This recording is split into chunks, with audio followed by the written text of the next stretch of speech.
Bom dia, bom dia, bom dia, meninas! Estamos iniciando, então, mais uma aula de técnicas manuais e detalhamento.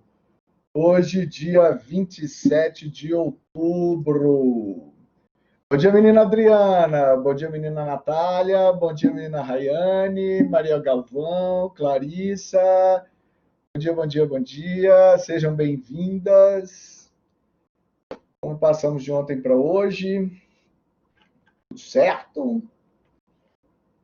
Então, sobre o que tratamos na aula passada, vamos lá, pontos importantes que tratamos, sobre o que começamos a falar, qual a relação daquilo que estamos falando com a nossa profissão. Então, vamos lá, recapitulando pontos importantes. Uma de cada vez para não causar aquele tumulto, né, de todo mundo querendo participar. Temos o Yuri, seja bem-vindo, menino Yuri, está aí entre nós. Oh. Bom dia, menina Lúcia, sucesso, seja bem-vinda. Bom dia. Então, elementos que tratávamos na aula passada.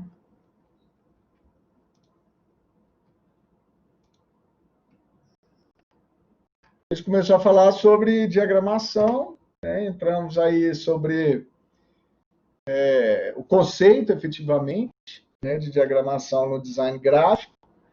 Representa um conjunto de elementos composicionais de um produto gráfico e suas relações, né, entre si. A gente tem a forma, a gente tem a cor, a gente tem a tipologia, a gente tem um conjunto de imagens, né, e a gente tem o conjunto de tudo, de todos esses elementos que estão associados aí. Quando a gente trata de forma, do que a gente está falando? A gente está falando de espaço e suporte gráfico, né? No caso da prancha técnica, seria o tamanho da prancha técnica, né? Então, vai ser no tamanho A3, será no tamanho A4, será um banner, né, de 10 por 90 e assim por diante. Então, isso refere-se ao espaço ou suporte gráfico. A gente tem um conceito que é o conceito do ponto, propriamente dito, a gente tem um conceito da linha, já vamos falar sobre cada um deles, falar sobre o plano, né? Temos textura, motivo, figura e background, ou seja, plano de fundo. A gente tem as relações entre formas, temos conceitos relacionados à simetria e assimetria, né? Então, são dois conceitos e todos, e ambos, eles podem ser utilizados. É muito importante a gente salientar que a simetria, ela também é bastante utilizada e não somente a simetria, né? A assimetria também é muito importante e é possível de ser utilizada. Proporção, identidade, relação espacial. Então, quando a gente fala de forma, né, estamos falando aí destes conceitos. Cor, geralmente, vocês já tiveram a oportunidade, né, de trabalhar cor ao longo do processo de formação de vocês, né? Então, saturação, aquecimento, esfriamento, matiz, tonalidades. Então, são conceitos que efetivamente vocês já devem ter tido algum contato, né? E que se aplica, obviamente, diretamente a todo o universo, não somente ao universo de interiores ou ao universo gráfico, mas a todo o universo que se relaciona com o design. A cor, então, é um produto que sempre está presente, né? É um universo infindável de estudo, assim como vários outros, né? Requer muito estudo e pesquisa, né? Como a gente falou, todo o processo de desenvolvimento do produto, a gente precisa entendê-lo né, como um elemento de construção. E para a gente construir este elemento, a gente precisa estudar sobre ele. Então, sofisticação, beleza, cor, estética, são conteúdos que a gente, obviamente, sabe que existe, sabe que é necessário, alguns já têm talentos natos, e para aqueles que precisam, e até para aqueles que têm um talento nato, ou para aqueles que precisam desenvolver talentos nessa área, a pesquisa e o estudo é algo fundamental. É fundamental. Então, não existe esse processo de construção de um conceito estético, não existe processo de construção de um conceito de sofisticação ou beleza ou relacionado a cores, sem estudo e sem se aprofundar no assunto. Temos também a tipologia. A tipologia se relaciona com o desenho das letras, tipos de letras, alinhamentos, espaço, né, do texto e assim por diante. Lembrando que o espaço não ocupado na diagramação, ele também é um elemento.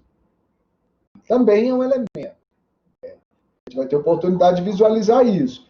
Então, a gente tem o espaço ocupado, que refere-se ao elemento propriamente dito, né, a um elemento visual de peso, mas a ausência de elementos, ou seja, o espaço vazio, ele também é um elemento composicional. Né? A gente vai visualizar essas questões também. É importante observar essas questões. Temos na imagem, no que se trata da imagem, nós temos o quê? As imagens podem ser ilustração, a imagem pode ser uma colagem, a imagem pode ser uma fotografia, a imagem, né, a gente vai visualizar dentro desse processo de entendimento da diagramação que nós temos tipos de imagens, né, o tipo como imagem, a composição, né, final de todos esses elementos e, obviamente, uma narrativa, né, um conceito que direciona a minha criação. Então, a minha narrativa ela estabelece em vários níveis o meu processo criativo. Né? Eu preciso entender a paleta de cores a partir de uma narrativa específica. Né? A disposição das imagens a partir de uma narrativa específica. Né? A gente tem alguns exemplos aí que a gente traz sobre paleta de cores. Né? Por exemplo, esse exemplo mais à nossa direita, aqui a gente visualiza um sistema de paleta de cores que está associado a uma identidade visual, que obviamente é o resultado do produto gráfico. Né? A gente tem relacionado da tipologia a história, por exemplo, da tipologia se tornar parte do elemento da imagem. Ou seja, o meu texto, neste momento, ele, em determinado momento, ele interage com a minha história, com o meu enredo ali. Ó. Isso também é uma possibilidade. Nesse processo, a gente está entendendo que são elementos de primeiro plano, segundo plano, e assim por diante. Né? Quanto à imagem, a gente tem o positivo e o negativo. Né? A gente tem a presença, né, do objeto e a gente tem a ausência do objeto. Então, a gente tem aqui uma questão de positivo e negativo, está aqui. Ó, né? Então, dentro desse processo, o espaço vazio, ele também é um elemento. Ele também é um elemento composicional, um elemento que faz parte do processo da minha imagem, do processo da minha diagramação. Né? Os espaços preenchidos e também os espaços vazios. Quando a gente fala de texto, alinhamento, espaço do texto, né? As suas relações dimensionais entre si. Então, por exemplo, a gente visualiza que o corpo do texto ele estabelece também um desenho. O corpo do meu texto ele se firma a partir do entendimento do quê? de um elemento que ele se forma ali, ó. Então, por isso que a gente chama de corpo de texto, né? Ou seja, eu já visualizo esse elemento como uma forma bem específica. Então, são alguns aspectos do que a gente observa. No conjunto, o que a gente teria quando a gente trabalha a ideia do conjunto, né? A gente vai falar um pouco mais sobre isso. A divisão do nosso espaço de intervenção a partir da divisão de colunas, né?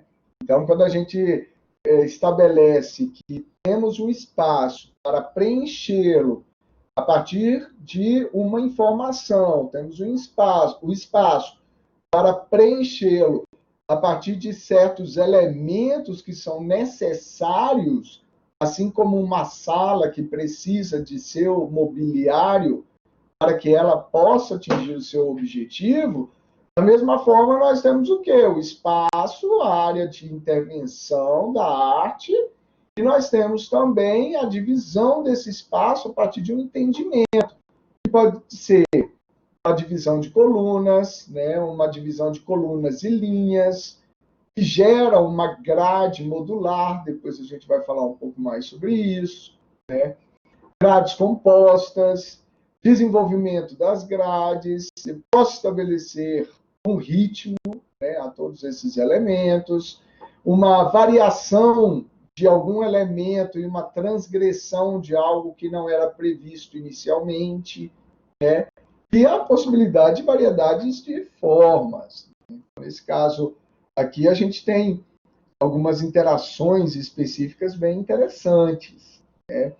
Quando a imagem, olha lá, ó, se estabelece a partir de uma composição onde a cor é o elemento fundamental para se entender a mensagem, e existe uma relação entre a imagem proposta de algo conhecido com a ideia da cor fazendo parte da composição final do elemento, né?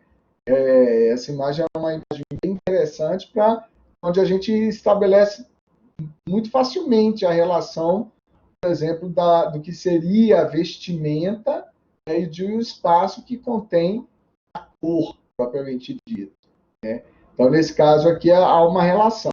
Quando eu ocupei essa parte, né, do meu espaço, do meu suporte, se eu ocupo a minha espaço centralizada, vocês podem perceber que a imagem ela está colocada bem de forma centralizada, alinhada, né, de forma centralizada, tanto no eixo horizontal, olha lá, no eixo horizontal a gente tem um alinhamento, e no eixo vertical a gente tem esse mesmo alinhamento acontecendo também, ó, tanto no eixo horizontal quanto no eixo vertical. Então, a imagem de destaque nessa diagramação, ela é colocada de forma centralizada. Temos o elemento texto, né? Ele vem como elemento composicional de que forma? De forma diagonal. Aqui, ó, transversal, aqui é o meu elemento principal. Né? Então, ela vem formando uma diagonal do meu desenho. Então, eu ocupo o texto no canto superior esquerdo, né, do meu espaço superior, e ocupo o canto inferior direito. Né? Então, a gente tem, nesse caso, primeiro, uma ocupação mais horizontalizada da imagem, né, mais horizontalizada do que verticalizada nesse caso. Então, a gente tem a horizontalidade da imagem acontecendo aqui. Ela, quando ocupa esse espaço central, ela divide o meu suporte em mais dois, ou seja, eu agora tenho um elemento central e tenho um espaço na parte superior e um espaço na parte inferior, né? Esse espaço na parte superior e na parte inferior, eles ainda pertencem ao meu suporte como uma forma total, ó, de uma forma total. Precisei ocupar esse espaço, agora eu tenho diretrizes, né, para tomar as minhas decisões de projeto. Então, nesse caso, a decisão tomada foi utilizar parte do texto no canto superior esquerdo, deixando o espaço livre. Olha como o espaço livre agora, ele assume uma condição de elemento composicional. Ele tem uma propriedade, ele tem uma necessidade de existência aqui, ó. Então, nesse caso aqui, esse espaço aqui, ó, é um espaço composicional, ele faz parte da composição. Eu ocupo na parte superior, que está do lado esquerdo, o espaço fica ocupando o meu lado direito. Quando eu vou para o próximo campo, faço da mesma forma. O meu espaço do lado esquerdo, do lado direito é ocupado, e eu tenho um espaço vazio do lado esquerdo. E posso balancear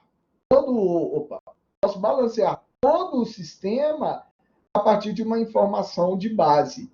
Essa informação de base, ela não incomoda. Por quê que ela não incomoda? Porque ela está na base. A base, ela também é o suporte da assinatura. Vocês podem perceber que todo elemento que precisa de uma assinatura, a assinatura ela sempre vai aonde? Vai na base. Em geral, do lado direito. Porém, há formas de transgressão que não comprometem o entendimento e a inteligibilidade do produto gráfico. Então, nesse caso aqui, ó, por estar na base, acrescentar à base uma nova informação que rompe com essa dialética aqui, ó, ela é muito comum. Não teria problema nenhum, porque ela não interfere no entendimento total da composição. E aí eu vos pergunto, até o presente momento, tudo ok?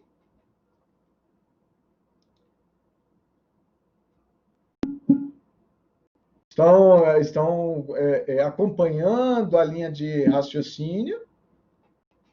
Pronto, perfeito, massa. Ótimo, legal. Bom, então a gente tem um aspecto relacionado à forma. Então agora a gente volta à forma que trata sobre o espaço e o suporte gráfico, que é algo que a gente já vem falando, né, com vocês, já vem tratando. Então eu trago como exemplo aqui, né, um anual, né, um dos produtos de reportagem anual de dados, né, nesse caso aqui foi do ano de 2013. Alguns deles, realmente, desses exemplos que eu trago, ganharam destaque, né, nos anuários que aparecem sobre design gráfico, de publicações, enfim. Vários deles ganham prêmios, né?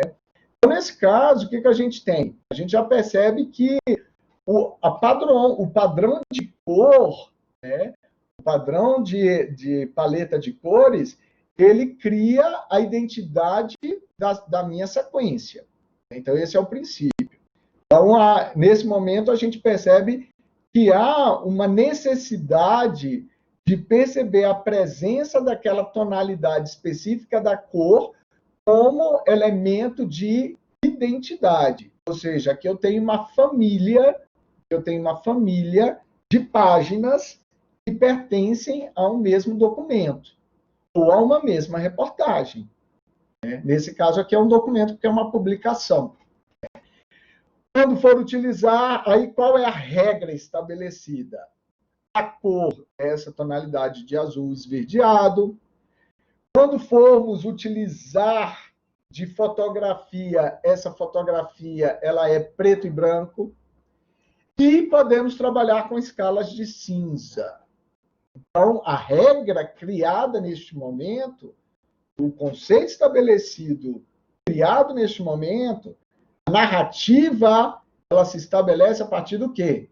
A cor, ela é como um elemento de background, ou seja, como um elemento de plano de fundo do texto.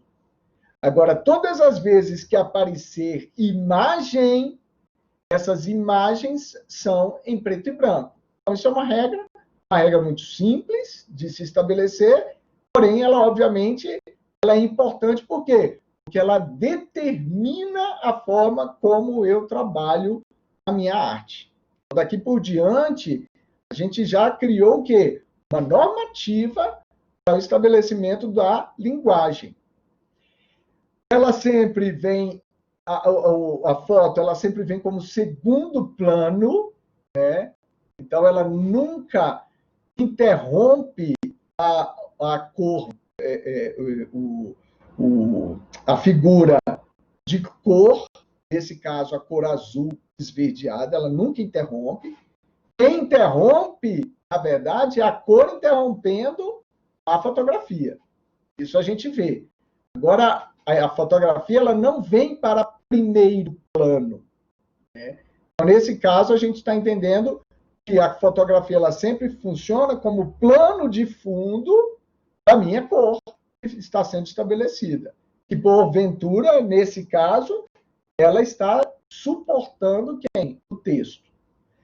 E aí a gente já começa a fazer algumas, né, avaliações de diagramação. Então, por exemplo, se eu tenho um determinado espaço, né, entendamos que apesar da publicação se estabelecer a partir do entendimento em fotografia, ou seja, em portrait, ou seja, nesse caso, o meu suporte, ele é considerado um suporte portrait, ou seja, o estilo fotografia, apesar do meu suporte estar nesse sentido vertical, quando eu abro as páginas, o que eu percebo?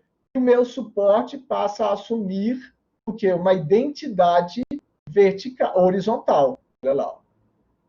Eu tenho a capa, eu tenho a contracapa, eu tenho a capa de fundo, né? Onde ela se estabelece a partir de um suporte vertical. Porém, quando eu trabalho o conteúdo interno, ele se torna um suporte o quê? Horizontal. Por quê? Porque eu posso utilizar as duas páginas como um elemento só. Ou seja, eu vou somar essa página da esquerda com essa página da direita. Na verdade, o resultado final é muito próximo ao que vocês apresentam como sendo a prancha de apresentação. Uma linguagem que eu poderia utilizar posso subdividir a minha prancha em 3 colunas. Então, nesse caso aqui, eu estou trabalhando com o quê? Com colunas. Vocês percebem que temos a coluna da fotografia, temos uma coluna em cinza e temos uma coluna em cor azul. Nesse caso de cá, já da extrema direita ali, o que nós temos? Nós temos um plano mais horizontalizado, então agora eu tenho linha. Aqui eu tenho coluna, aqui eu tenho linha. Aqui eu tenho linha, aqui eu tenho linha. Então, nesse momento, olha lá, ó, aqui eu tenho colunas, coluna, coluna, coluna. Aqui eu tenho linha, coluna, coluna, coluna, coluna, linha, linha. Tá vendo? Se eu fosse traçar todas essas linhas de forma direta, todas essas colunas com linhas diretas e todas essas linhas aqui cruzando essas colunas em linhas diretas, a gente vai perceber que a gente criaria um grid, a gente criaria uma malha composta de linhas horizontais, linhas verticais, colunas e linhas. Esse é o princípio. Então, nesse caso, eu posso estabelecer, por exemplo, um sistema de ocupação de forma mais o quê? Horizontalizada. Olha lá.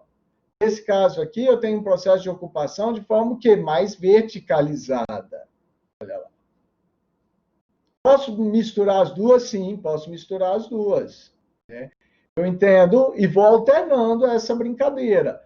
Ora ela vem horizontal, ora a informação vem vertical. Vertical, vertical, vertical. Ora ela vem o quê? Horizontal, horizontal. Olha como esse texto, text holder, ele tem um peso tão grande na imagem que ele passa a ter um campo de visão. Ou seja, ele passa a ser um objeto da minha imagem. Então, quando a gente imagina um destaque de um texto, de uma informação, o que eu estou observando? Olha lá, ó. Então, aqui, Annual Report 2013. Ó. Eu tenho peso predominantemente acontecendo de forma horizontal, e ele se torna o quê? Um elemento composicional. Por quê? Porque o peso dele é grande. Agora, observemos a essa distância o texto que é trabalhado nessa imagem central aqui, ó, onde nós temos um quadrado, outro quadrado, outro quadrado, outro quadrado dentro de uma coluna. Então, eu tenho um corpo de texto aqui, que está subdividido em 5 corpos de texto, olha lá, ó. Foram estabelecidos centralizados, a mesma distância que eu tenho desse primeiro para cá, a mesma distância que eu tenho deste último para cá. Ó. Quem tem a liberdade de assumir este campo? O título. O título tem a liberdade de ocupar esse campo aí. Ó. Então, é esse o princípio que a gente observa. Então, a forma de transgressão é entender que, apesar de eu estabelecer as regras, elas podem ser transgredidas em virtude de algum elemento específico. E, nesse caso, o elemento de transgressão aqui, ó, é justamente o que? O título. Nesse caso aqui, ó, a assinatura. Né? Então, nesse ponto aqui, olha lá como é que já está centralizado novamente.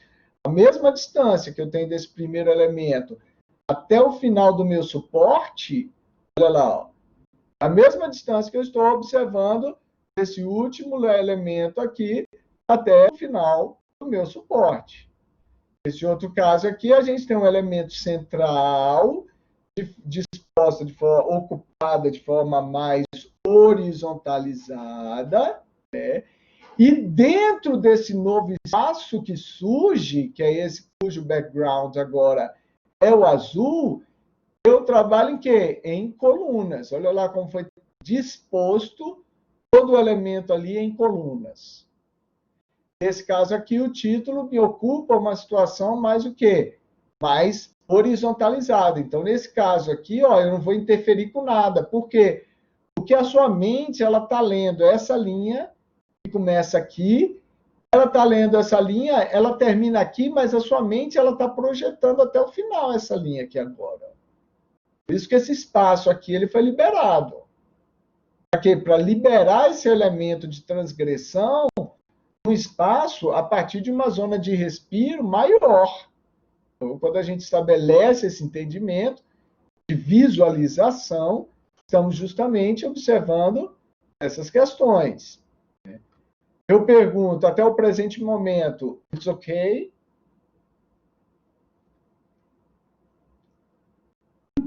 Ok, massa. Ok. Outro elemento, né, de suporte gráfico, agora com o plano de fundo da cor sendo intervida pela imagem. Então, no primeiro caso, a gente percebeu que a regra utilizada no sistema é que a imagem ela seria interferida pela figura colorida. Né? Nesse caso, a imagem ou ela é preservada, ou ela, inclusive, é interferida pela... ela interfere na minha figura colorida. A gente pode perceber que agora, ó, o meu espaço colorido, ele passou para um plano posterior. Quem assumiu agora a condição específica de destaque, ó, em relação ali ao azul, ó, foi a imagem. Apesar de, em algum momento, eu visualizar uma transgressão acontecendo aqui. Ó. Essa transgressão ela não agride, ela não transgride o estabelecimento da linha inclinada, que é um aspecto muito importante que foi assumido nessa linguagem. Ou seja, assumiu-se o quê? Assumiu-se que a minha figura colorida ela tem uma característica específica. Ela é determinada por elementos que estão inclinados. E quando a gente vai trabalhar com inclinação, é muito importante estabelecer qual tipo de ângulo que você está propondo. Nesse caso aqui é um ângulo áureo de 60. a gente tem os ângulos áureos, que são 15, 30, 60, 45, 90. Esses são ângulos que a gente chama de ângulos áureos. Por quê? Porque são ângulos que fornecem um entendimento padrão, a partir, inclusive, do corpo humano. Se a gente observar os nossos dedos, eles determinam muito bem o procedimento da divisão de angulação, propriamente dito, né?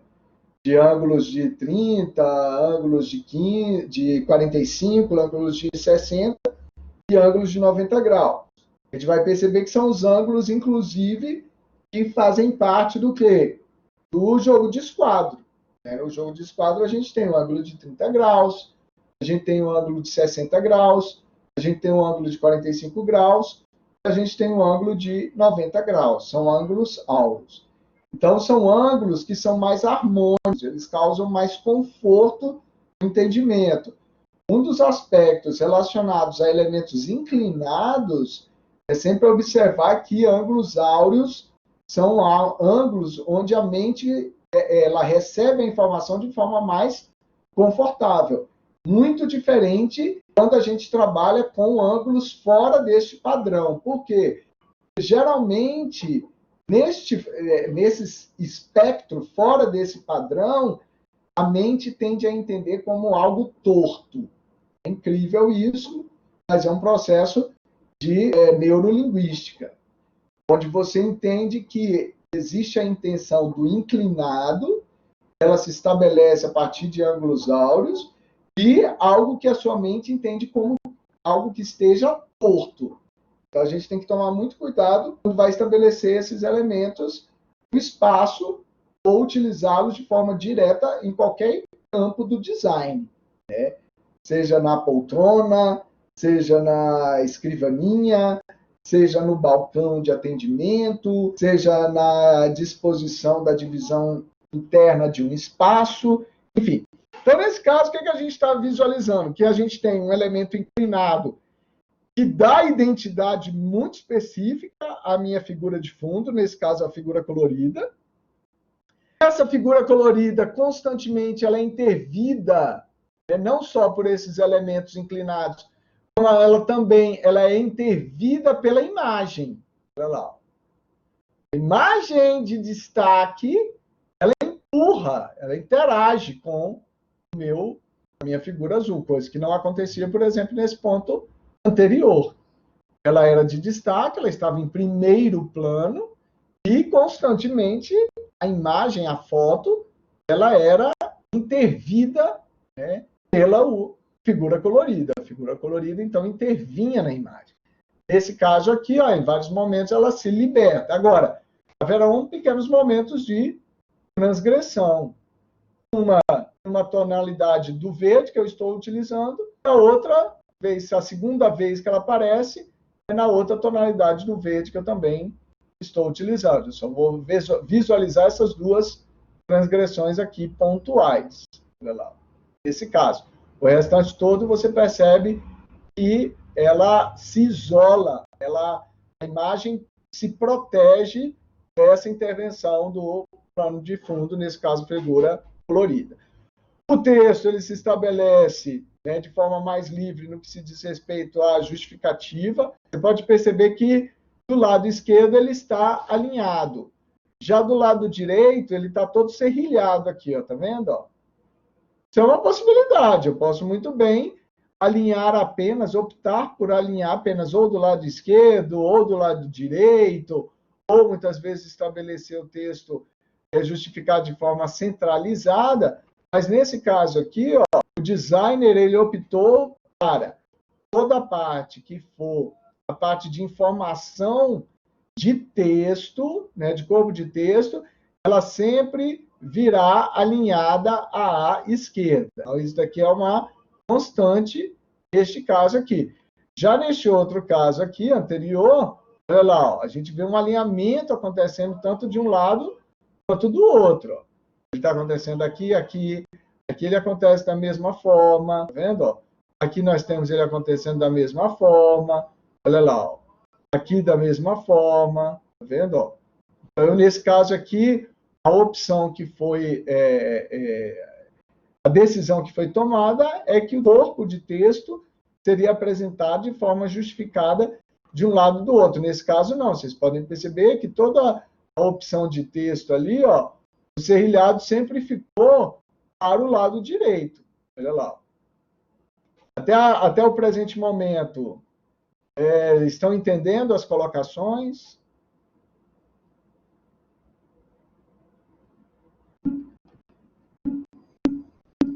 Perfeito. Então, agora a gente entra um próximo ponto muito interessante, né? Que é o ponto. O próprio entendimento de ponto. Né? E aí a gente percebe, por exemplo, que o ponto, o entendimento de pontos, olha lá, ele é um elemento pertencente ao quê? À forma, que é um dos aspectos que a gente trabalha na diagramação. Na diagramação, conforme a gente viu, olha lá, a gente tem forma, a gente tem cor, a gente tem tipologia, a gente tem imagens, a gente tem conjunto. Estamos agora aqui, ó, na forma. Na forma a gente tem espaço, ponto, linha, plano, textura, background e assim por diante. Fizemos uma visão geral e agora estamos. Forma, espaço e suporte gráfico. E agora forma, ponto. No que se refere ao ponto, por exemplo, essa imagem mais à nossa direita aqui, ó. O que eu entendo como ponto? Observem primeiro observem o meu limite do suporte gráfico. Esse limite de suporte gráfico dessa imagem à minha direita é um limite quadrado, retangular, triangular, circular ou oval. Qual que é a forma do meu espaço de suporte? O suporte de intervenção, qual que é a característica dele?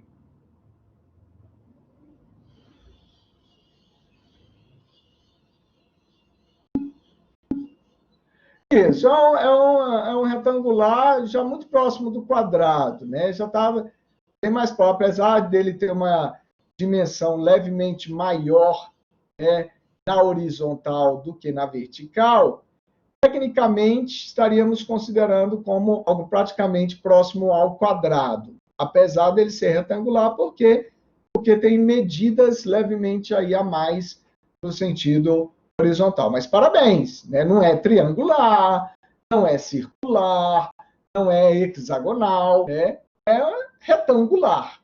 Né? Observem a quantidade de informações que precisou estar contida neste espaço. Ou seja, observem quantos elementos nós temos dentro do nosso suporte. Observem quantos elementos nós temos. Observem, bom, agora eu vi que eu tenho uma quantidade X de elementos ali. Qual que é a decisão agora? Vou precisar organizar estes elementos. Vou precisar organizar. Essa organização ela está sendo colocada de forma linear? Sim, porque o resultado final vai ser justamente o quê? Esse distanciamento, tanto horizontal quanto vertical. Ele não é circular, por exemplo. Não é uma disposição em diagonal. Não. Disposição linear dos objetos. A partir da quantidade de objetos, eu vou ter que estabelecer como é que esses objetos eles serão exibidos nesse espaço que eu tenho.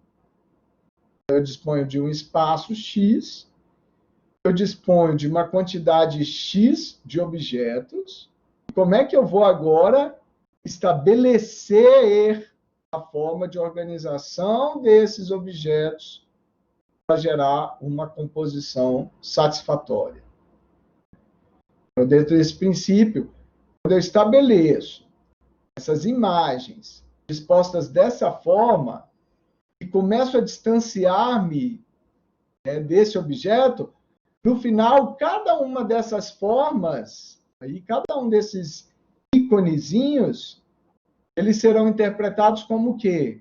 Ponto. Então, nesse caso, estamos tratando da forma do ponto. Isso aqui passa a ser um ponto, isso aqui passa a ser um ponto, isso aqui passa a ser um ponto, isso aqui é outro ponto, e assim sucessivamente. Então, o que eu analisei? Eu tenho o meu espaço, o meu suporte. Do suporte, eu tenho uma quantidade X de objetos que eu preciso apresentar. Poderia o navio ser maior do que o avião. O avião poderia ser menor do que o carro. Eles poderiam estar em ocupações de espaço de forma totalmente heterogênea. Ou seja, vários tamanhos diferentes. Nesse caso, optou-se para mostrar todo o meu conteúdo que o entendimento de que todos deveriam ter o mesmo tamanho. O mesmo tamanho. Quando eles passam a ter o mesmo tamanho, quando eu passo a organizá-los de forma sistemática dentro do meu suporte, qual que é o entendimento final de cada uma dessas figuras? Vai ser o quê? Vai ser o ponto. Ou seja, nesse momento eu não estou trabalhando com uma coluna preenchida, não estou trabalhando com uma horizontalidade preenchida, um círculo preenchido, não. Estou trabalhando de que forma? Formar em grid, né? Uma malha ali de linhas horizontais verticais, e cada um desses objetos passa a ser o quê? Um ponto específico. Nós temos duas imagens, dois círculos aí que estão circundandos, né? É um círculo que, na verdade, está inscrito em outros 5 círculos, que estão circundantes a este círculo central. Ali, aqui mais no canto, essas duas últimas imagens à nossa esquerda. A gente está vendo aí.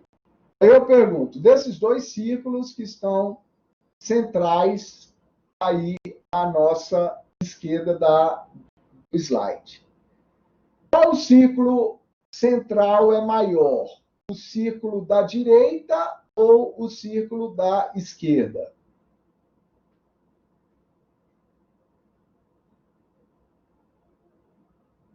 É uma pergunta.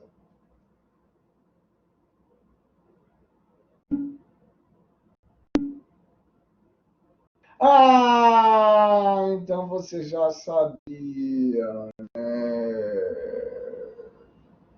Então, menina Clarissa e menino Yuri, menina Carla já sabia isso, mas tecnicamente, por questões de ilusão de ótica, isso, meus parabéns.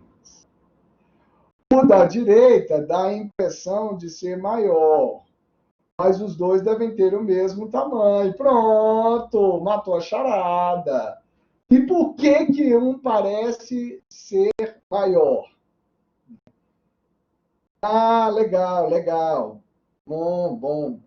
Então, por que o círculo? Isso, porque se compara com o redor. Meus parabéns. Existe alguma, então, relação? Veja bem, existe alguma relação, e isso, a moldura dele. Não existe relação entre esses círculos que estão ao redor do círculo central com o objeto central? Existe alguma relação? Sim, existe. Existe essa relação. A essa relação de tamanho, dimensão, proporção, é o que a gente chama de composição. Então, entender composição é justamente observar essas relações. Essas relações. Observe a figura ali do olho de um felino. A gente entende que é um olho de um felino por causa de quê? Por causa de proporção e distanciamentos e tamanhos do entendimento simples da forma, que é o quê? O ponto. Se eu agrupo os pontos por uma questão de unificação, o meu cérebro interpreta a imagem unificando. Para mim parece um óculos Ray-Ban.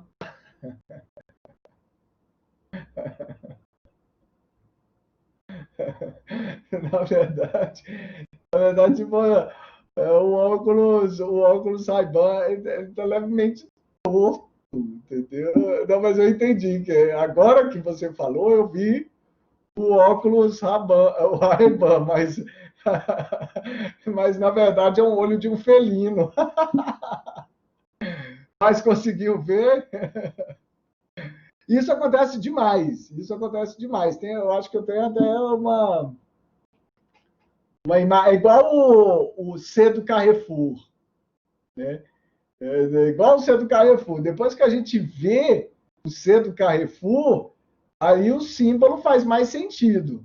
Mas antes de ver, eu mesmo, quando era criança, eu olhava para o símbolo do Carrefour. Gente, mas esse chapeuzinho vermelho ali, será que é um palhacinho? Eu ficava indignado porque eu não conseguia entender aquele símbolo nunca. E, de repente, um belo dia, quando eu olho para a tipografia do C, do Carrefour, e olho para o símbolo, o universo se abriu. Aí foi que eu consegui enxergar o C no símbolo do Carrefour, porque eu nunca tinha visto. Vocês já perceberam isso? Já sabem qual que é? Já viram o C dentro do símbolo do Carrefour? Deixa eu ver aqui se eu... Ah, boto fé, eu mostrei isso, pronto, tá, beleza. Tá. Então é esse o princípio. Então aí, ó, o gatinho apareceu, entendeu? Ele estava ali o tempo inteiro, né? Mas estava sendo ofuscado pelo entendimento do óculos Ray-Ban, que está aí um pouco torto, e a pupila dilatada. A pupila do...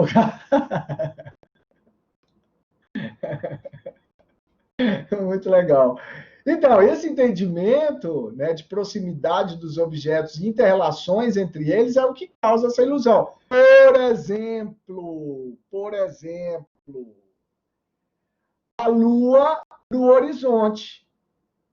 Quando a gente fala do tamanho da Lua no horizonte, é o mesmo tamanho da Lua quando ela está no zênite, ou seja, quando ela está no céu perpendicular à Terra, né, ali o espaço, muita gente fala assim, não é possível.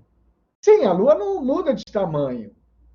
A Lua não fica mais distante ou mais próxima da Terra nesse sentido. É óbvio que há uma variação, sim, de épocas em que ela está no periélio dela, tem épocas que ela está mais distante. Isso acontece. Agora, naquela mesma noite, a Lua surge no horizonte gigante. Olha lá como ela está gigante, aquela Lua. E, de repente, quando eu olho meia-noite lá, a Lua está ali em cima, ficou pequena. Por que isso? Pelo mesmo motivo como eu enxergo o círculo de forma maior ou menor devido à sua relação de proporção. A Lua no horizonte, ela tem um sistema ali a favor dela, que é o quê? A linha do horizonte, a paisagem. A paisagem seria um sistema de proporção. Então, aí a gente tem o ideal, a ideia de que ela se torna maior, porque a gente conhece os elementos que compõem aquela paisagem, o tamanho do edifício, a gente tem uma noção das árvores, a gente tem uma noção de distância. Então, nesse caso, a Lua ela tem o quê? Uma relação com a paisagem. Quando ela está no céu, ela não tem mais essa relação, ela está única ali. Então, a impressão que dá é que quando ela está no horizonte, a Lua está maior. Ou o Sol, no pôr do Sol, ele fica gigante. Não, ele não fica gigante, ele já está no mesmo tamanho. O fato é que existe uma relação com o horizonte. Né? Então, essa relação, essa percepção distorcida da realidade dá-se a denominação de ilusão de óptica, né? Então, é esse o princípio a ser observado. E sempre lembrando que é ilusão de óptica, né? Porque ótica já refere-se ao ouvido, né? Óptica refere-se efetivamente à parte visual. Tanto que a pop art, desculpa. Tanto que a op art, ela trabalha justamente com esses conceitos, né? Olha lá, a questão das linhas. As linhas, assim como o ponto, são elementos que denotam o quê? Elementos da forma. Elementos da forma. Nós temos duas figuras centrais aqui, ó, que estabelecem bem esse entendimento de linhas na relação de proximidade, distanciamento, né? E direção. Eu tenho aqui a direção, é uma mesma linha. Aí, em determinado momento, ela se desloca, ela se desloca, ela se desloca. A minha mente, ela começa a interpretar aquilo ali de uma forma agora muito específica. Mas isso daqui nada mais é, ó, do que o resultado apenas do conjunto. Essa linha sozinha fazendo essa volta, ela não indica esta ideia de elemento. Ela só vai indicar essa ideia de elemento a partir do momento que ela está contextualizada. Ó.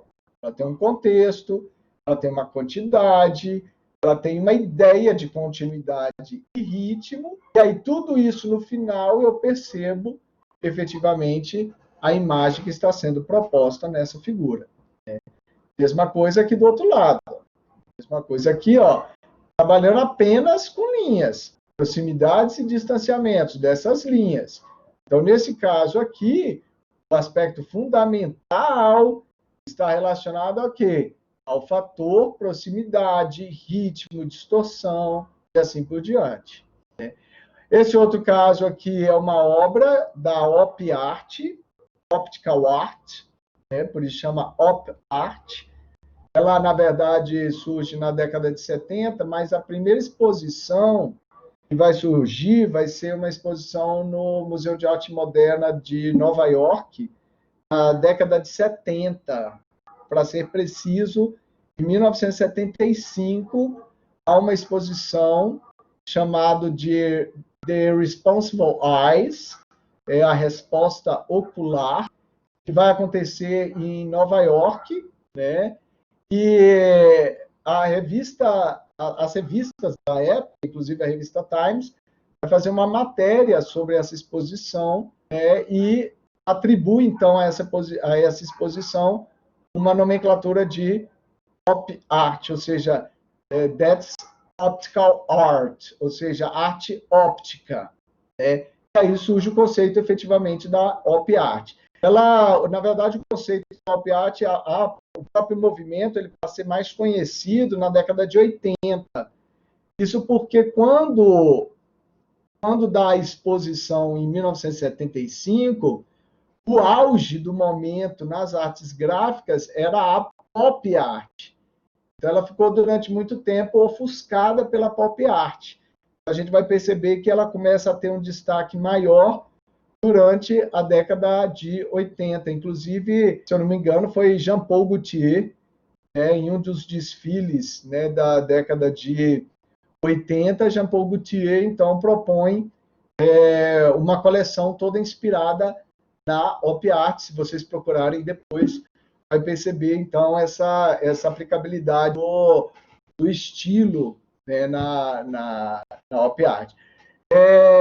Essa é uma obra de Victor Vasarely. Na verdade, ele é um vanguardista desse que seria, no futuro, a Op Art, tá? Porque essa obra de Victor Vasarely, ela é da década de 50, ela é bem antes. Então, é esse o princípio que estabelece. E ele é um princípio, como bem colocado no dia pela curadoria, no dia da exposição em Nova York, em 1975, The Responsible Eyes, ou seja, a resposta ocular a tudo aquilo que causa algum tipo de informação visual, efeito visual na arte. Deixa eu ver aqui o que vocês estão falando. É muito legal, o Op Art, isso. Victor Vasari leu o nome dessa obra, chama-se As Zebras. Em geral, com looks abstratos e usa mais preto e branco.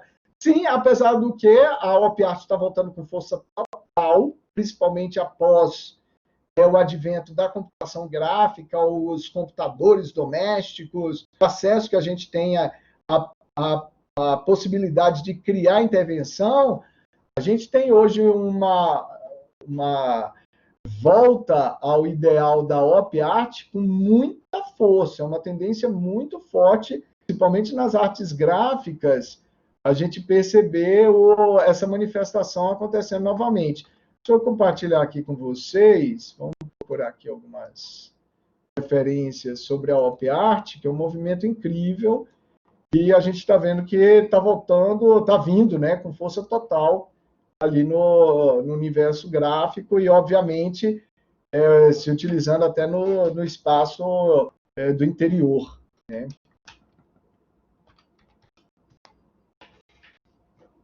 Essa, inclusive, foi uma imagem utilizada por Jean-Paul Gaultier. Deixa eu ver se foi Jean-Paul Gaultier.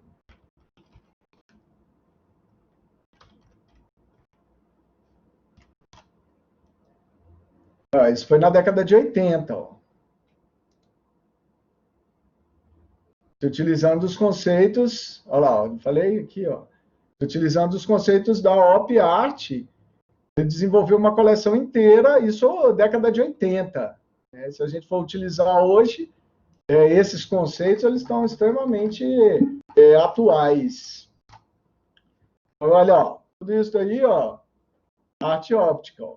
Isso aqui já é mais recente, né? Isso aqui já é mais recente. Tem uns elementos, inclusive... esse daqui todo mundo já viu, né? Esse daqui todo mundo já viu. Se a sua mente estiver cansada, se a sua mente estiver muito cansada, você olha para essa imagem, a imagem está mexendo. Ela vai mexer. Se você terminou de acordar, sua mente está totalmente descansada e você olha para essa imagem, você vai perceber que ela fica mais estática.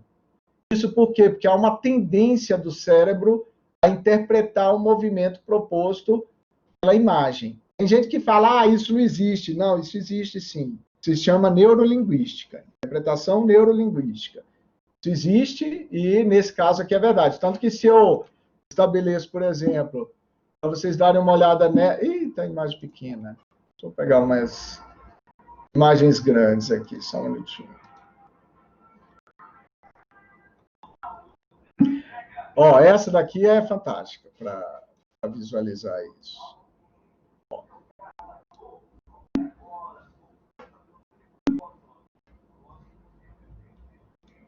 Deixa eu ver o que vocês estão pegando. Op Art com cor também, sim, tem cor. Isso, Madonna usava, sim, exatamente, nos clipes. Está mexendo, isso, que agonia, isso também. Essa ideia, isso mesmo. Vai atacar.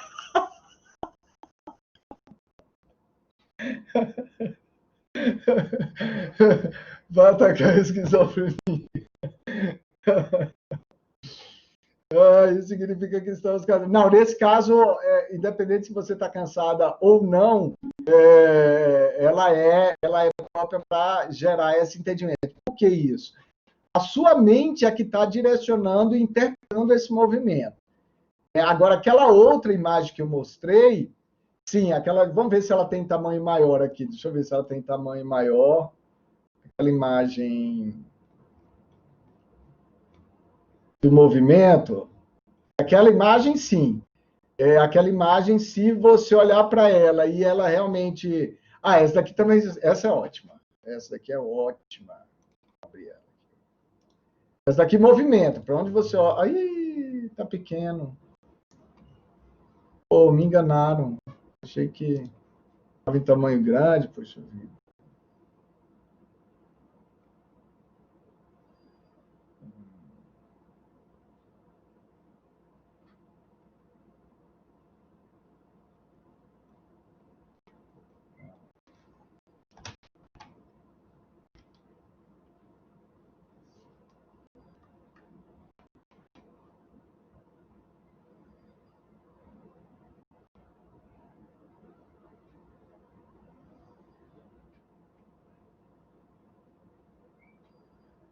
Bom a gente ter nascido nessa época, né? Basta com 2 cliques a gente mostra todo um universo que, putz, antigamente, na minha época, não teve, mal tinha computador na época direito.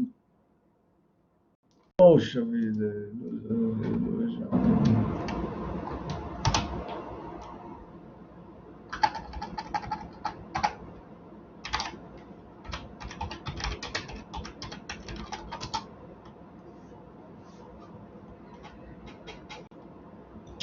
Veio praticamente as mesmas, mas não era essa que eu venho em português.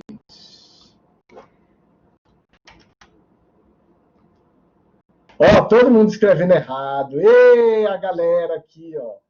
Até sem acento. E virou bagunça esse país. Olha isso. Ilusão de ótica, aqui, ó. Não, não. Por favor, é óptica, óptica. Será que alguém de sã consciência... Ó, ninguém praticamente colocou nesse processo. Vamos ver agora se esse daqui vai aparecer o tamanho que eu queria mostrar. Ei, só aparece pequeno. Ó, mas esse não vai causar, não. Ele ali eu já mostrei. Enfim, depois vocês dêem uma pesquisada. A OpArt é incrível, o universo é hoje, né, principalmente depois do advento do computador, a gente tem um acesso, né, a esse tipo de informação muito maior, né, e possibilidade de desenvolvimento também muito maior. Olha esse daqui que legal, esse daqui é linhas, ó. Conceito de se trabalhar com linhas e as relações dimensionais. Pô, só parece figura pequena, isso aqui é parada grande, negócio bem pequeno, puxa vida. Aqui, eu sou cara grande, mano. Ah.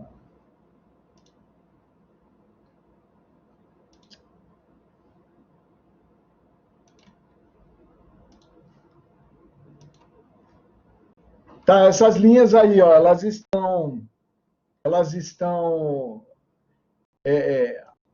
alinhadas, as linhas horizontais, elas estão alinhadas ou elas estão inclinadas?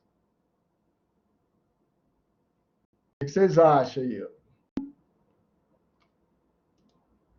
Elas estão alinhadas, mas a ilusão que nos fornece é justamente o quê? Elas estão, né, desalinhadas.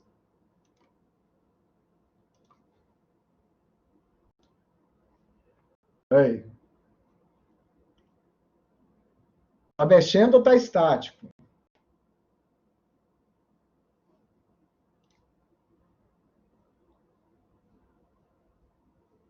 Estão alinhadas aquela lá. E essa daí, está mexendo ou está estático para vocês? Ih, tá todo mundo cansado, todo mundo com a mente cansada. Rapaz, olha aí, ó. Vocês estão tudo estressados aí, ó. Eita, aí, ó. Daqui a um tempo, tá todo mundo ali descansado, na beira da piscina, tomando um prosecco bem gelado. Aí vai dar uma olhada nessa imagem, ela vai estar ali parada, né? Agora, ali na beira da piscina, ou numa jacuzzi, né? Vendo aquele pôr do sol, aqueles campos, né, bem distantes, ao longe, tomando ali um espumante bem gelado, comendo um queijo. Agora tá mexendo é por causa do TCC, entendeu? É por isso que mexe, porque tá mexendo com o TCC, aí isso daqui vai estar no giro bem rápido daqui a alguns dias, bem rapidão. Isso daí já são obras novas, né? Essas daí já são obras bem mais recentes de OpArt. Aí de ilusão de ótica, né? A gente tem vários elementos aí, ó. Você vê a paisagem urbana ou você vê a face de um velho, né? Então, tem alguns elementos aí que... Esse daqui também é legal. Linhas, apenas linhas. Quantas patas o elefante tem? Vamos ver se vocês conseguem me responder aí. Quantas patas esse elefante tem?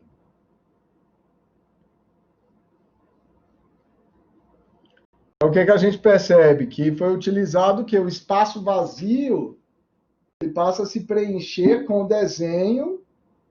Ele tem 4, na verdade, exatamente. Mas quando a gente observa a imagem propriamente dita, né, a gente percebe que a parte onde está ocupada pelo desenho da pata, na verdade, seria o espaço vazio, né? E aí, para se causar... Quem trabalhava muito com isso daí... Isso, até a tromba fica aparecendo a pata, exatamente. Quem trabalhava com isso daí, não sei se vocês já ouviram falar em Escher. Já ouviram falar em Escher?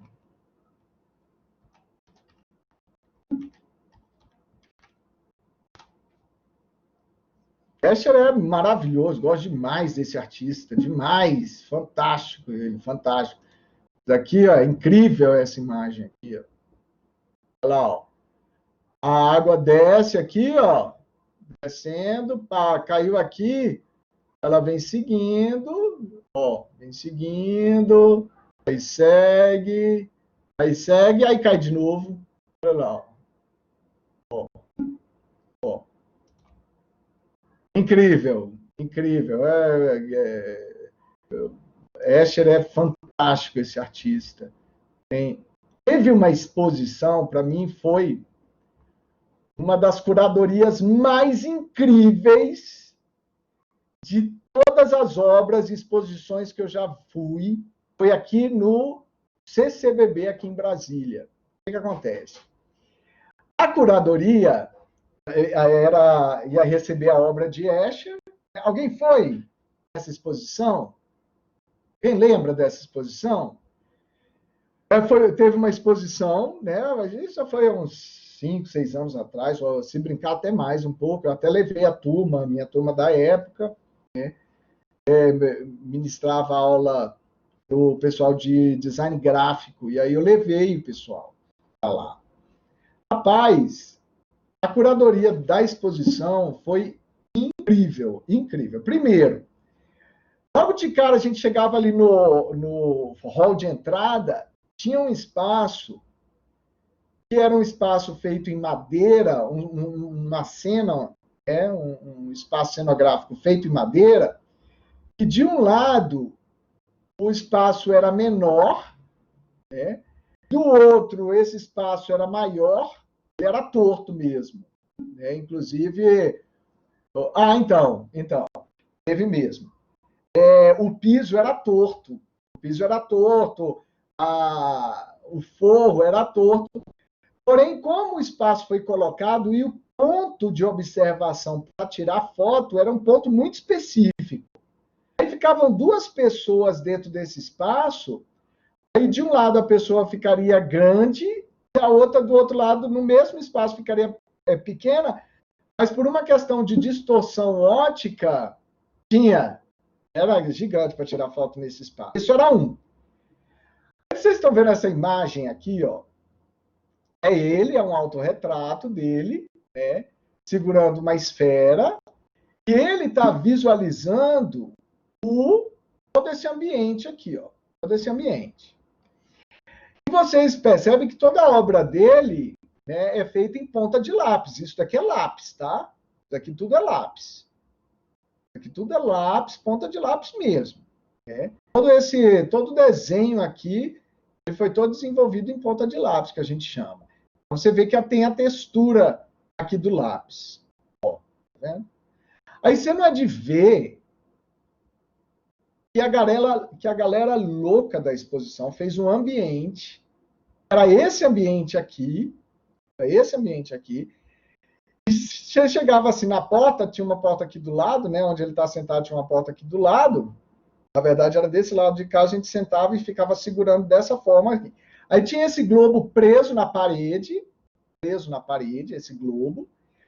A gente colocava a mão e via essa cena aqui, ó, essa cena.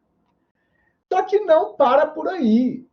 A cena, todos os móveis, os livros, a parede, ela foi recoberta por um adesivo que imitava essa ponta de lápis aqui, ó. Ou seja, não era só o ambiente, não. O ambiente da vida real, ele foi feito com a textura da ponta de lápis. Todo o mobiliário foi revestido com um adesivo que simulava essa textura da ponta de lápis. Vocês não estão entendendo? Olha o nível de interpretação de uma obra trazendo para o design de interior. Olha que coisa incrível isso. Chegar a interpretar um nível, porque não é só interagir com a ideia, digamos, a ideia óbvia, né, da interação, que seria pegar um globo e fazer, né, simplesmente ali a simulação desse espaço. Mas não, foi além. Trouxe a obra ao espaço real. Sim. Top demais. Ou seja, olha o nível de criatividade para chegar a esse nível de proposta incrível de espaço, né? E que tinha tudo a ver com o Escher, porque, obviamente, propunha justamente essa referência direta à obra dele, né? Então, foi uma exposição muito incrível.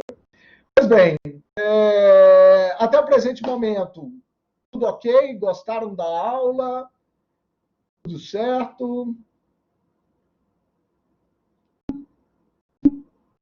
Muitas informações importantes, interessantes. Ótimo, perfeito. Muito bom, sempre é feito com muito carinho aí para vocês. Sim, a ideia é essa, é trazer o máximo de informações. E, é óbvio, a partir deste momento, quando a gente começa a visualizar esses aspectos, né, relacionados à forma, à organização espacial, à composição, a nossa mente ela é reconfigurada novamente, reconfigura tudo, e aí a nossa percepção de mundo ela passa a ser, de mundo que eu digo de espaço, de interpretação de espaço, ela passa a ser outra. E aí a gente passa até a corrigir alguns conceitos que as pessoas distorcem. Quando a gente começa a trabalhar nesse sistema de organização espacial, seja no nível do gráfico, ou seja no nível do espaço, a nossa mente ela se torna mais refinada para entender alinhamento, por exemplo. Então, a pessoa que chega, começa a ajeitar tudo a partir de um ideal ali de isso aqui está centralizado, aí eu vou deslocar esse para esse lado e esse outro para esse lado, aí eu vou estabelecer uma normativa de ocupação espacial. Lembrem-se, isso não é toque, isso não é um transtorno. Pelo contrário, isso é um excesso de racionalização e entendimento espacial. Isso passa a ser, inclusive, até de certa forma, um perfeccionismo nesse sentido. Por quê? Agora eu começo a ver as regras. Quais são as regras? Distanciamento, aproximação, simetria, assimetria, equilíbrio, desequilíbrio, centralidade e assim por diante. Deslocamento, inclinação. Vai propor uma parede inclinada, ela esteja inclinada, então, dentro dos ângulos áureos. Por quê? Porque corre-se o risco da parede ficar o quê? Torta. Por quê? Porque existe uma relação de percepção do meu elemento com o universo, né? Beatriz, gosto muito desse tema de ilusão de ótica, Gestalt. Sim, é fantástico. É fantástico. Por quê? Porque trabalha com a gente mesmo. Trabalha com as nossas próprias percepções. Mais interessante é que depois que a gente passa a observar esse universo, aí eu utilizarei aqui, né, de uma frase, para mim, da personalidade, de uma das personalidades mais incríveis do século XX, né? Albert Einstein, que para mim está no top 10 das personalidades incríveis do século XX. Para mim, ele está no topo, chama Albert Einstein. E ele diz o seguinte: a mente que se abre a uma nova ideia jamais voltará ao seu estado original. A mente que se abre a uma nova ideia jamais voltará ao seu estado inicial. Ou seja, depois que você tem agora uma nova percepção de mundo, voltar ao estado anterior não tem mais como. Você já comeu da fruta. Agora você já enxerga ali os elementos. Né? Ficou claro, agora eu consigo ver isso, eu consigo ver isso. Né? Também esse excesso de racionalidade, é essa a ideia. É essa a ideia. Né? E quando a gente entende que o tamanho do seu mundo é o tamanho do seu vocabulário, o que significa isso? Quantos conceitos você tem em mãos? Quanto mais conceitos a gente tem acesso, mais o nosso mundo vai ficando maior. É esse o princípio. Então, aquilo ali que existia e que eu não via, a partir do momento que eu passo a ver, o seu cérebro vai ser o quê? Ele vai ser reestruturado agora para visualizar outros elementos que você ainda não percebia. Né? Eu sei que isso é notório, se vocês fizerem uma autoavaliação, a forma como vocês percebem o mundo hoje é muito diferente do que quando vocês estavam adentrando ao curso. Por quê? Porque com o conhecimento das disciplinas, com acesso às informações, você passa a ver o mundo agora sob uma nova óptica. Esse é o princípio. Né? Queridas e meu querido, já que temos um menino, então eu desejo a vocês um restante de semana aí bacana, né, de muito sucesso, e até a semana que vem. Né?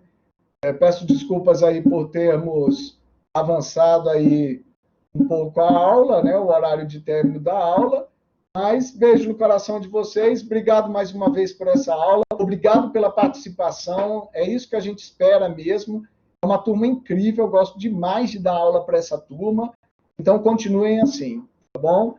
Valeu, beijo, beijo, até mais. Tchau, tchau.